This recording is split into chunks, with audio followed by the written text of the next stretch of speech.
All right, so right now we're dealing with map projections. All right, so all you really have to do right now is just make certain that you write this information down. And what I will do is I will read it for you.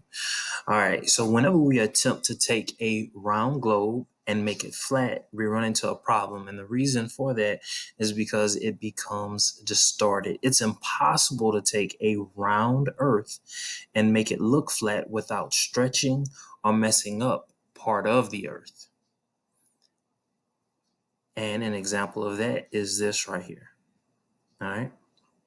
So, for instance, what I tried to describe for you all in class is when you look at Africa. All right. So, when it's a square, Africa looks really, really small. But when it looks closer to a globe or what it really should look like, you then see that, Africa is really a large continent. All right. That is distortion. All right. And make certain that you're writing all this information down. And when I say all this information, what I would do is I would start from distortion. Um, and then there are several ways that a map can be distorted. And these are what I want you to write down. Number one, area. The size of the landmass changes. Remember Africa.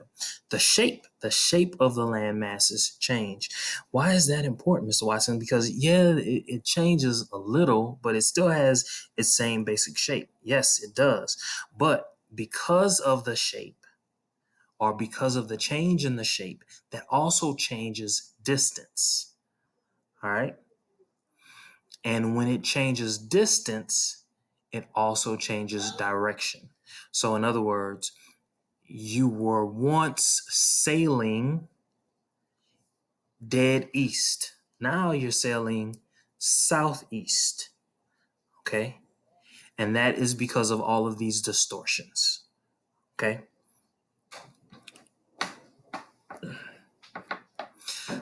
Remember, you can press pause or go back, rewrite, whatever. Play this again as many times as you would like so that you understand it.